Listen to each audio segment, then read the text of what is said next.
Hello friends, आज के इस वीडियो में आप लोगों से बताने वाला हूं कि 2024 में आप इलेक्ट्रिकल सुपरवाइजर कैसे बन सकते हैं। तो इस वीडियो में मैं रूल्स एंड रेगुलेशन भी बताऊंगा, डिक्लेरेशन फॉर्म होता है वो कैसा होता है वो भी मैं आप लोगों को बताऊंगा, और जो सिलेबस होता है वो भी मैं आप लोगों को बताऊंगा। फ्रेंड्स, बहुत सारे लोगों के कमेंट्स आ रहे थे, वो मेरे से कैंडिडेट पूछ रहे थे कि सर 2024 में क्या रूल्स चेंज हुए हैं क्या। तो फ्रेंड्स, सारी इंफॉर्मेशन आपको दे दूंगा। अगर आपने ये वीडियो मेरा कंप्लीट वॉच कर लिया तो आपको किसी से कुछ भी पूछने की ज़रूरत नहीं पड़ेगी। ये वीडियो आईटीआई वालों के लिए भी है, ये वीडियो डिप्लोमा वालों के लिए है, और ये वीडियो डिग्री वालों के लिए भी है जो आप इलेक्ट्रिकल सुपरवाइज़र का जो एग्ज़ाम देना चाहते हैं और जो क्लियर करना चाहते हैं। फ्रेंड्स, जो इसमें एग्ज़ाम होता है वो उसका पैटर्न किस तरीके का आता है, तो फ्रेंड्स वो उसके मैं वीडियो ऑलरेडी अपलोड कर चुका हूं।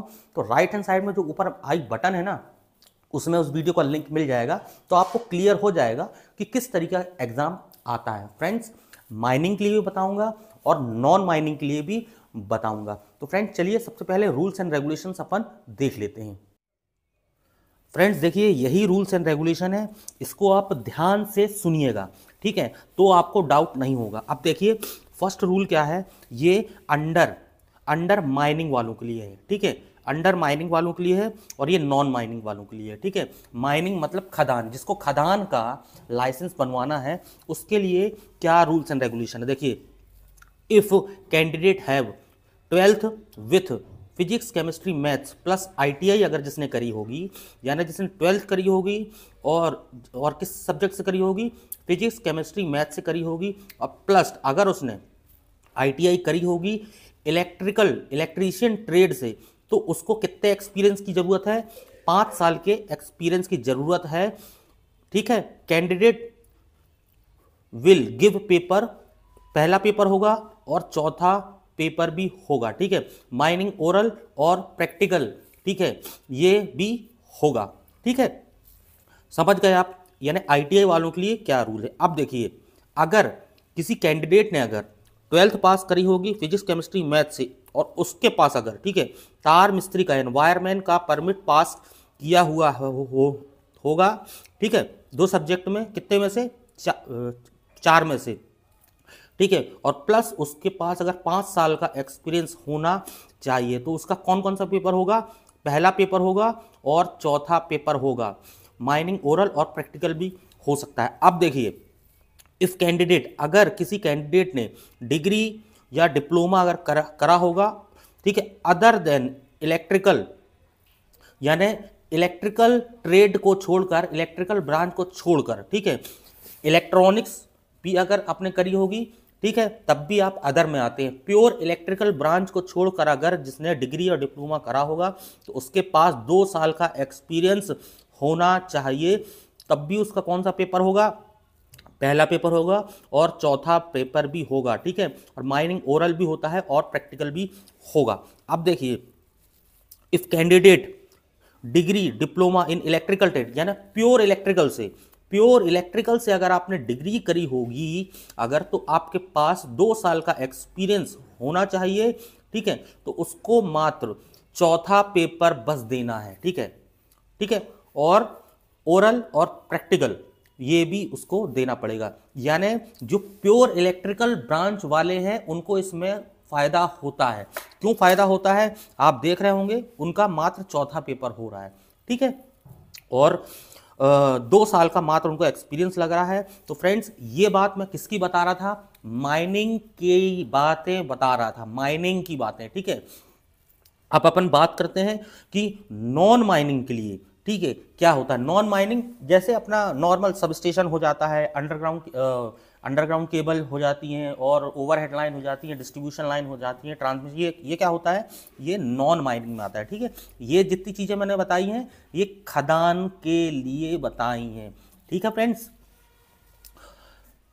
चलिए अब देख लेते हैं अपन नॉन माइनिंग के लिए, ठीक है। अब देख लिए, ये है नॉन माइनिंग का। देखिए, नॉन माइनिंग में क्या बोल रहा है, इफ कैंडिडेट है, अगर किसी कैंडिडेट ने 12th पास करी होगी फिजिक्स केमिस्ट्री मैथ से, प्लस अगर उसने आईटीआई करी होगी इलेक्ट्रीशियन ट्रेड से, तो उसके पास 5 साल का एक्सपीरियंस होना चाहिए।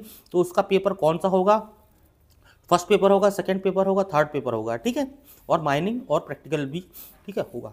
अब देखिए ये क्या है, अगर किसी कैंडिडेट ने 12th पास करी होगी फिजिक्स केमिस्ट्री मैथ से, प्लस तार मिस्त्री का उसके पास परमिट पास होना चाहिए 4 सब्जेक्ट में से 2, ठीक है, और लेकिन उसको कितना एक्सपीरियंस की जरूरत होगी? 5 साल के एक्सपीरियंस की जरूरत होगी, है ना। तो उसका पेपर कौन सा होगा? फर्स्ट, सेकेंड, थर्ड पेपर होगा। ये बात क्लियर हो गई। अब देखिए किसी कैंडिडेट ने अगर डिग्री हो कंप्लीट करी होगी, डिप्लोमा किया होगा, ठीक है,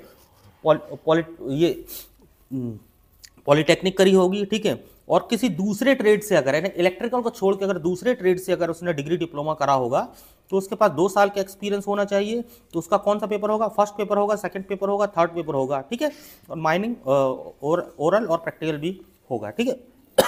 अब देखिए ये अगर किसी कैंडिडेट ने, ठीक है, अगर किसी कैंडिडेट ने अगर डिग्री करी होगी इलेक्ट्रिकल ट्रेड से, ठीक है, उसके पास 2 साल का एक्सपीरियंस होना चाहिए, ठीक है, और उसका मात्र पेपर होगा थर्ड पेपर होगा, मात्र उसका थर्ड पेपर होगा। फ्रेंड, जो चीज़ें मैं आपको बता रहा हूं ये आप लोगों को बोरियत ज़रूर लगेगी, लेकिन आपको ये पता होना ज़रूरी है। अगर आपको ये पता नहीं होगा तो आपका एप्लीकेशन रिजेक्ट हो जाता है। मैं बार बार बोल रहा हूँ, इसीलिए वीडियो को कंप्लीट वॉच करना, बिल्कुल भी स्किप करने की ज़रूरत नहीं है। और फ्रेंड्स एक चीज़ और आपसे बता देता हूँ कि जो इसमें एक्सपीरियंस जो बोल रहा है ये, ठीक है, एक्सपीरियंस हमेशा मालूम है इसमें कभी भी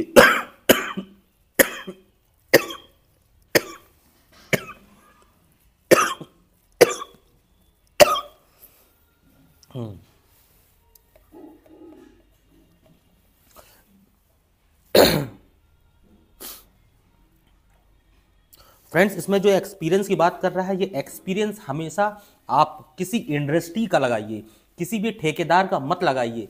भलाई वो A क्लास इलेक्ट्रिकल कॉन्ट्रैक्टर है, उसका अगर एक्सपीरियंस सर्टिफिकेट आप लगा देंगे तब भी आपका एप्लीकेशन रिजेक्ट हो जाएगा। मैं बार बार बोल रहा हूँ, किसी इंडस्ट्रीज का लगाइए, जैसे सीमेंट प्लांट हो गया, जैसे यानी कोई भी प्लांट हो गया, ठीक है, वहाँ का लगाइए आप, तो आपका एप्लीकेशन, ठीक है, सिलेक्ट होता है। लेकिन अगर आप ठेकेदार का लगाएंगे तो वो रिजेक्ट हो जाएगा। तो चलिए फ्रेंड्स, ये तो रूल्स एंड रेगुलेशन हो गए हैं, और कुछ रूल्स और है वो भी मैं आप लोगों को बता देता हूँ, ठीक है। अब देखिए इसमें ये सारी चीज़ें आप लोगों को क्लियर हो जाएगी अभी, ठीक है। मैंडेटरी टर्म्स एंड कंडीशन है, ये मैंडेटरी टर्म्स एंड कंडीशन है, ठीक है। ये क्या है देखिए, it is mandatory that departmental fee for mining and non mining 40 rupees for each exam by cyber treasury.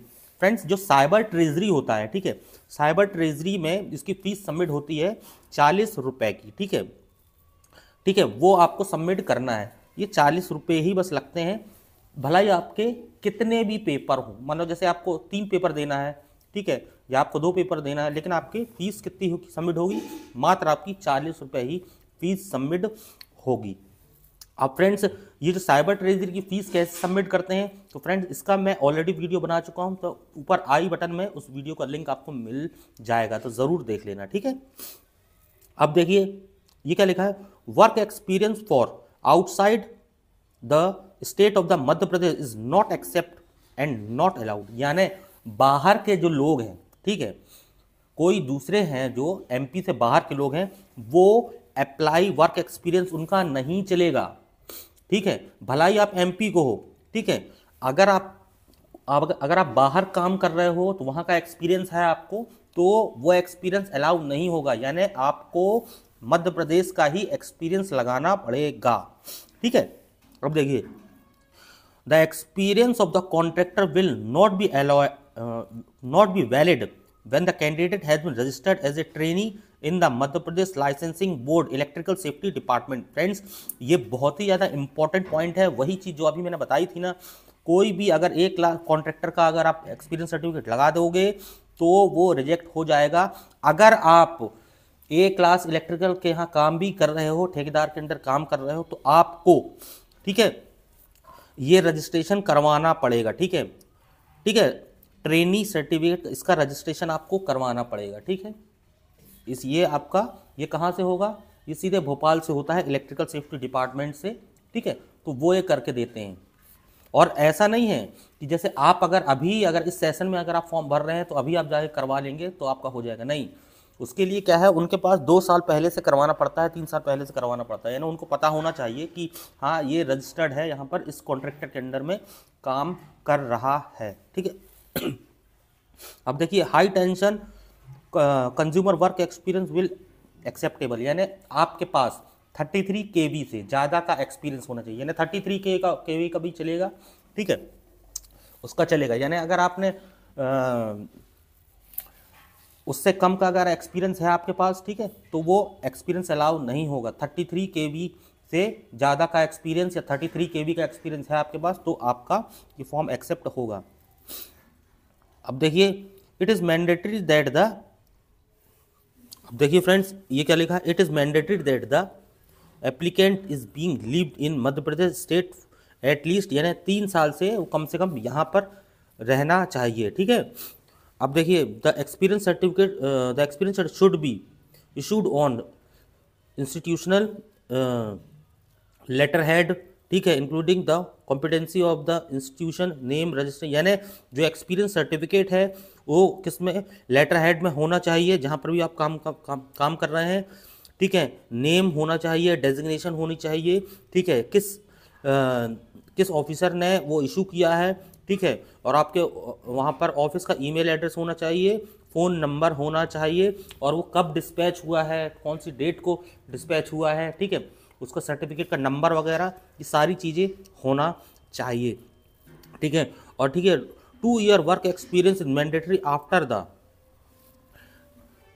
Diploma degree in engineering, ठीक है, 2 साल का एक्सपीरियंस होना चाहिए अगर आपके पास, अगर आपने डिग्री या डिप्लोमा करा होगा तो, ठीक है।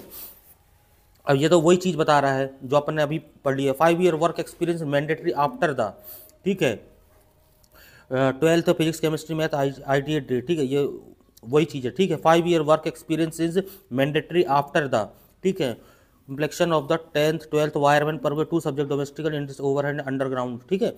और work experience not accept before, हाँ ये बहुत ज़्यादा इंपॉर्टेंट है। देखिए, work experience is not acceptable before last 5 year, before last 5 year का एक्सपीरियंस यानी अलाउ नहीं होगा। जैसे मान लो ये चल रहा है अपना 2024, यानी अगर आपने 2000 यानी 5 साल पहले का अगर आपके पास एक्सपीरियंस है, 5 साल नहीं यानी 5 साल के पहले का एक्सपीरियंस है, यानी ये जैसे 24 चल रहा है, मान लो आपके पास एक्सपीरियंस है 2015 का, तो वो अलाउ नहीं किया जाएगा, ठीक है, वो अलाउ नहीं होगा बिफोर लास्ट 5 year, ठीक है, वो अलाउ नहीं होगा।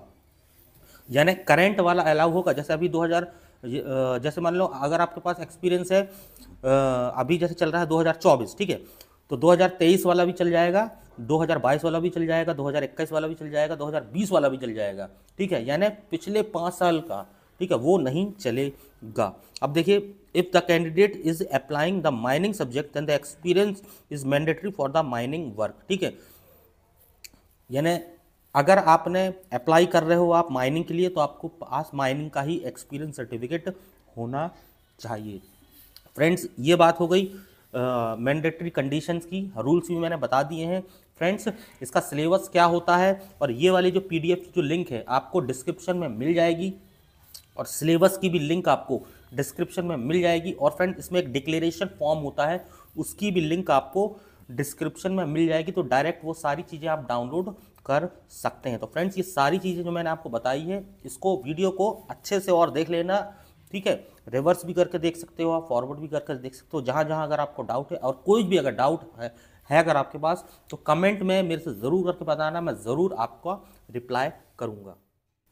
तो फ्रेंड्स, वीडियो अगर आपको अच्छा लगा हो तो वीडियो को लाइक करके चैनल को सब्सक्राइब ज़रूर करिएगा, और फ्रेंड्स हो सके तो अपने फ्रेंड लोग के साथ भी शेयर करिए ताकि उनको भी ट्रू और करेक्ट इन्फॉर्मेशन मिल सके।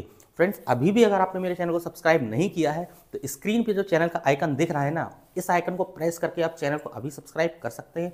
और स्क्रीन पे जो आप लोगों को प्लेलिस्ट दिख रही है, इस प्लेलिस्ट को ज़रूर चेकआउट करना।